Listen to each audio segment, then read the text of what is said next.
അപ്പം നമുക്ക് വീഡിയോയിലോട്ട് കിടക്കാം. അപ്പോൾ ഞാൻ എങ്ങനെയാണ് ഞാൻ എക്സാമിന് വേണ്ടി പ്രിപ്പയർ ചെയ്തത്, എങ്ങനെയായിരുന്നു എനിക്ക് ജോലി കിട്ടിയത്, അങ്ങനെയൊക്കെയുള്ള കാര്യങ്ങളാണ് ഈ വീഡിയോയിൽ പറയുന്നത്. അപ്പോൾ ഇപ്പോൾ കോമൺ ടെസ്റ്റ് എന്ന് പറഞ്ഞ റിക്രൂട്ട്മെൻറ്റ് കോമൺ റിക്രൂട്ട്മെൻറ്റ് എക്സാമിനേഷൻ എന്ന് പറഞ്ഞ് എയിംസ് ആണ് കണ്ടക്ട് ചെയ്യുന്നതെങ്കിൽ ഓരോ എല്ലാ സെൻട്രൽ ഗവൺമെൻറ് ഇൻസ്റ്റിറ്റ്യൂട്ട് വേക്കൻസീസ് ഉണ്ട്. അപ്പോൾ നമ്മൾ ഫോക്കസ് ചെയ്യുന്നതെന്ന് വെച്ചാൽ മെഡിക്കൽ റെക്കോർഡ് ഡിപ്പാർട്ട്മെൻറ്റിലെ വേക്കൻസീസ് ആണ്. അപ്പോൾ വേക്കൻസീസ് എന്ന് പറയുന്നത് ഞാൻ പറഞ്ഞില്ല, 100 മാർക്കിൻ്റെ ക്വസ്റ്റ്യനിൽ 75 നമ്മുടെ സിലബസ് വൈസ്ഡും 25 general awareness plus reasoning, mental ability, അങ്ങനത്തെ കുറച്ച് കാര്യങ്ങളൊക്കെയാണ് വരുന്നത്.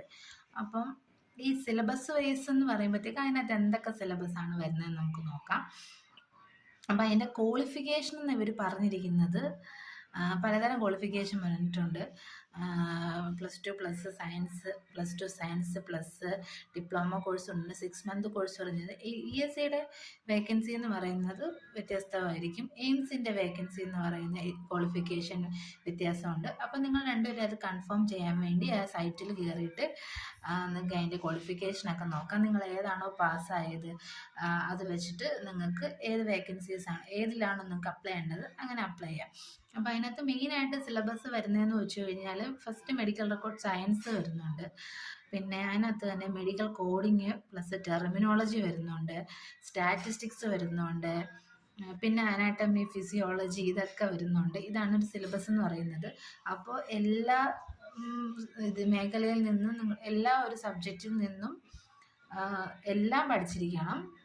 പിന്നെ അതുപോലെ തന്നെ മെഡിക്കൽ റെക്കോർഡ് സയൻസ് എന്ന് പറയുമ്പോഴത്തേക്ക് അതിനകത്ത് കംപ്ലീറ്റ് കാര്യങ്ങൾ ഹെൽത്ത് ഇൻഫർമേഷൻ മാനേജ്മെൻറ്റിനെ കുറിച്ചിട്ടാണ് നമ്മൾ, അതായത് മെഡിക്കൽ റെക്കോർഡ് എന്താണ്, മെഡിക്കൽ റെക്കോർഡ്, അതിൻ്റെ ഹിസ്റ്ററി, പിന്നെ അങ്ങനത്തെ എല്ലാ കാര്യങ്ങളും ഇൻവോൾവ്ഡ് ആയിട്ടുള്ളതാണ് മെഡിക്കൽ റെക്കോർഡ്.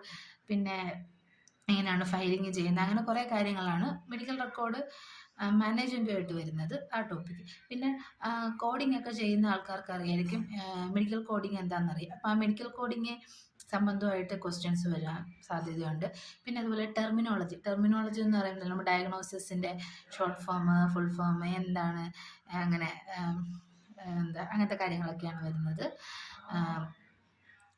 പിന്നെ അതുപോലെ തന്നെ സ്റ്റാറ്റിസ്റ്റിക്സ് കോമൺ സ്റ്റാറ്റിസ്റ്റിക്സ് അല്ല, നമ്മുടെ ഹെൽത്ത് ഇൻഫർമേഷൻ സ്റ്റാറ്റിസ്റ്റിക്സ് ആണ് അതിനകത്ത് ചോദിച്ചിരിക്കുന്നത്. Mortality rate, morbidity rate, bed occupancy rate, അങ്ങനത്തെ കുറച്ച് സ്റ്റാറ്റിസ്റ്റിക്സ്, പിന്നെ അതിൻ്റെ കാൽക്കുലേഷൻ, അങ്ങനത്തെ സബ്ജക്റ്റ് വരുന്നുണ്ട്.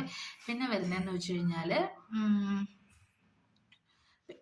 പിന്നെ കോഡിങ്, ഇങ്ങനത്തെ കാര്യങ്ങളാണ് സിലബസിൽ വരുന്നത്. അപ്പോൾ നമുക്ക് ഓരോരോ ടോപ്പിക്കായിട്ട് ഓരോ ദിവസം ഡിസ്കസ് ചെയ്ത് പോകാം.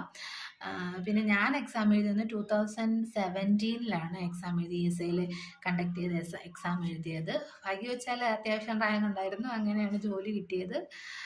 നിങ്ങൾ ഇപ്പം വേക്കൻസി അനുസരിച്ചിട്ട് നിങ്ങൾക്ക്, എൻ്റെ ഒരു അഭിപ്രായം എന്ന് പറയുന്നത് വേക്കൻസി അനുസരിച്ചിട്ട് നിങ്ങൾക്ക് അപ്ലൈ ചെയ്യാം. പക്ഷേ എയിംസ് കണ്ടക്ട് ചെയ്യുന്ന എക്സാം അതിനകത്ത് തന്നെ നമുക്ക് ESEയിലും അപ്ലൈ ചെയ്യാനുണ്ട്. ESE south north region apply ചെയ്യാനായിട്ടുള്ള ഇതുണ്ട്. അപ്പോൾ നിങ്ങൾ വേക്കൻസി അനുസരിച്ചിട്ട് നിങ്ങൾ എന്തായാലും അപ്ലൈ ചെയ്യാമെന്നാണ് എൻ്റെ ഒരു സജഷൻ. 31 വരെയാണ്, അപ്പോൾ ഇനി 2-3 ദിവസം കൂടെ ഉള്ളു. അപ്പോൾ അങ്ങനെ ഇനി അപ്ലൈ ചെയ്യാൻ ലേറ്റ് ആയ ആൾക്കാർക്ക് അപ്ലൈ ചെയ്യാൻ വേണ്ടിയാണ് പറയുന്നത്. അപ്പോൾ അങ്ങനെ അപ്ലൈ ചെയ്യുന്ന വേക്കൻസി കൂടുതലുള്ളിടത്ത് അപ്ലൈ ചെയ്യുന്നതിൻ്റെ പ്രയോജനം എന്ന് വെച്ച് കഴിഞ്ഞാൽ നമുക്കപ്പോൾ അത്ര റാങ്കിൻ്റെ ഇടയ്ക്ക് വന്നേച്ചാൽ മതി. പിന്നെ അതുകൂടാതെ ഈ ഇതുപോലത്തെ കോഴ്സ് നമ്മൾ മെഡിക്കൽ റെക്കോർഡ് വേക്കൻസിയിൽ റിട്ടൺ എക്സാം കൂടാതെ ഒരു കമ്പ്യൂട്ടർ എക്സാമിനേഷൻ കൂടെ ഉണ്ട്. അപ്പോൾ അതും നമ്മൾ പാസ്സാകണം. അപ്പോൾ ഈ റിട്ടൺ എക്സാമിൻ്റെയും മാർക്ക് വെച്ചിട്ടാണ് നമ്മൾ ഒരു ജോലിയിലേക്ക്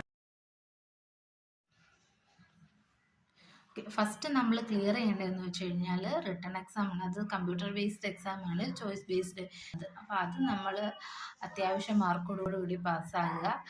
അതിനുശേഷം മാത്രമായിരിക്കും കമ്പ്യൂട്ടർ എക്സാം വരുന്നത്. കമ്പ്യൂട്ടർ എക്സാം ഒരു 25 മാർക്കിനൊക്കെയാണ് വരുന്നത്. അപ്പോൾ ആ ഒരു അപ്പോൾ രണ്ടും കൂടെ ചേർത്ത് അത്യാവശ്യം ഒരു റാങ്ക് ഉണ്ടെങ്കിൽ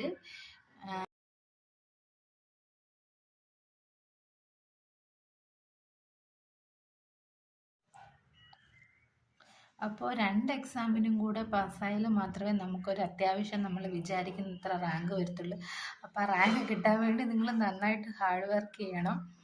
വളരെ അത്യാവശ്യം ഒരു കുറഞ്ഞ സമയം കൊണ്ട് നിങ്ങൾക്ക് ഹാർഡ് വർക്ക് ചെയ്താൽ ഉറപ്പായിട്ടും നമുക്ക് നല്ല രീതിയിലുള്ളൊരു ജോലി കിട്ടുന്നതാണ് സെൻട്രൽ ഗവൺമെൻറ്റിൻ്റെ ജോലി എന്ന് പറയുന്നത്. അപ്പം നിങ്ങൾക്ക് ഇതിനെക്കുറിച്ച് കൂടുതൽ അറിയണമെങ്കിൽ നിങ്ങൾക്ക് ഇതിനെക്കുറിച്ചുള്ള ക്വസ്റ്റ്യൻസും ഇതിൻ്റെ പേപ്പർ നോട്ട് അങ്ങനത്തെ ഡിസ്കഷനൊക്കെ വേണമെങ്കിൽ നിങ്ങൾ ഈ വീഡിയോയുടെ താഴെ കമൻറ്റ് ചെയ്യുക. അപ്പോൾ ഞാൻ അടുത്ത വീഡിയോ ഇതിനെ റിലേറ്റഡ് ആയിട്ട് ഇടുന്നതായിരിക്കും. അപ്പോൾ ഇതുപോലത്തെ വീഡിയോ ഇഷ്ടമാണെങ്കിൽ സബ്സ്ക്രൈബ് ചെയ്യുക, സപ്പോർട്ട് ചെയ്യുക, ലൈക്ക് ചെയ്യുക, ഷെയർ ചെയ്യുക.